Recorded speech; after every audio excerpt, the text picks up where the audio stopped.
Aujourd'hui, pas de méthode, pas de technique, pas d'exercice, rien. Juste du partage. J'ai envie de vous présenter un livre que j'ai lu il y a 2 ans maintenant et qui m'a apporté énormément. Ce livre, c'est La puissance de l'acceptation de Lise Bourbeau. Donc, suite à un événement personnel, j'ai commencé à m'orienter sur les livres de Lise Bourbeau avec les 5 blessures, la guérison, et je suis arrivé finalement sur le livre de La puissance de l'acceptation.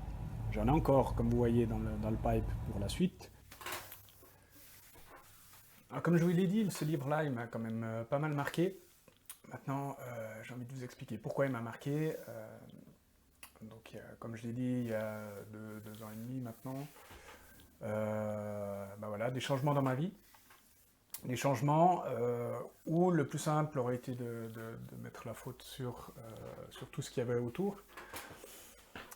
Mais, alors je ne dis pas que je ne l'ai pas fait de temps en temps ou que l'envie n'était pas là, mais j'ai quand même eu envie de me poser la question, mais finalement, qu'est-ce que moi je peux faire différemment pour éviter que soit ça se reproduise, soit simplement profiter ou grandir avec cette expérience. Et en arrivant sur ce livre-là, ça m'a remis pas mal de choses dans un certain contexte, entre autres de responsabilisation. C'est-à-dire qu'on est maître finalement de sa vie, on est propriétaire de sa vie et de son bonheur à la fin. Et il y a quelques notions de ce livre-là qui sont pour moi très très importantes. La première, c'est, comme je l'ai dit, la responsabilité. Si on pense que la responsabilité de tout ce qui nous arrive est toujours sur les autres, on n'avance pas. On n'avance pas parce qu'on ne peut pas changer les autres. Les seules personnes ou les seules choses qu'on peut changer, c'est nous et notre relation aux autres. Et ça va faire changer la relation des autres par rapport à nous. Donc si on s'attend à ce que les autres fassent l'effort, fassent le travail pour les changements, ça ne bougera pas. Ça, c'est la première notion. La deuxième, c'est une notion qui rejoint un petit peu toujours la responsabilité des uns et des autres, mais c'est on ne peut pas avoir peur pour les autres. Chaque fois qu'on a peur pour quelqu'un d'autre, en réalité, c'est la peur de la conséquence de ce qui pourrait arriver sur nous. Ça, c'est une notion qui est aussi assez intéressante de comprendre et d'assimiler et d'accepter, parce qu'elle nous rapporte à nos propres peurs. Et si on les comprend, ces peurs, on peut travailler dessus. Vous allez voir dans les différents ateliers sur les 30 jours plein d'outils pour combattre les peurs, pour les vaincre ou pour simplement les accepter. Mais il faut déjà les identifier. Donc ça, c'est un deuxième élément du livre qui était super intéressant pour moi et très utile.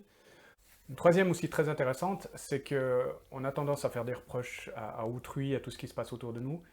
Et c'est intéressant, quand on a ces reproches-là, ou quand on a cette vision-là, et je le fais spécialement au travail, où sur le moment, c'est pas toujours évident, mais j'essaye de prendre du recul après, de me dire, ok, ce que je reproche à cette personne-là, à mon collègue, à mon supérieur ou à d'autres personnes, ok, je reproche ça. Mais en fait, est-ce que moi, je l'ai pas déjà un peu en moi, cet aspect-là? Et si oui, est-ce que je peux l'accepter? Est-ce que c'est quelque chose qui est raisonnablement acceptable? Et si on commence à faire ce travail-là, il y a des déclencheurs par rapport à notre relation aux autres qui sont mis en action et qui nous permettent d'évoluer et de voir différemment la collaboration ou les relations. Les relations aussi dans les ateliers, vous les verrez souvent. Avant-dernière notion importante pour moi, c'est le bonheur. Le bonheur, comme la responsabilité, n'est pas ailleurs. Elle est en nous. Si on attend que le bonheur vienne d'ailleurs ou de quelqu'un d'autre, ce sera jamais vraiment du bonheur, ce sera des petits moments de bien-être peut-être, mais le vrai bonheur doit se trouver en soi. Et la même chose, si on pense qu'on va nous apporter du bonheur à quelqu'un d'autre, on se trompe. On se trompe et ça va être chaque fois que du superficiel et on va retomber dans des travers. Donc, tout comme la responsabilité, le bonheur, ça appartient à chacun et c'est à chacun de le construire pour le futur.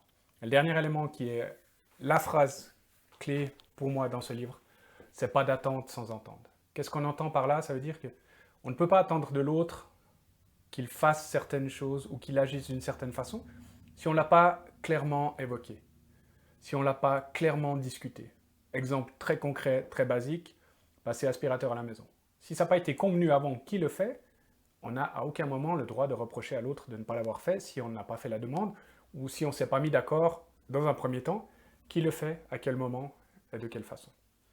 Donc ça, c'est une phrase qui va aussi, si on arrive à l'appliquer, c'est-à-dire discuter avant, mettre les choses au clair avant, permettre d'éviter énormément de frustration, de colère, de tristesse et de guerre. Guerre, pas besoin que ce soit au missile. Hein. La guerre dans un couple, ça va déjà très très vite, ou dans une famille. Voilà. Donc moi, ce sont vraiment les éléments clés qui m'ont marqué dans ce livre-là. Donc la responsabilité, les peurs ne sont pas chez les autres, mais bien par rapport à nous-mêmes toujours.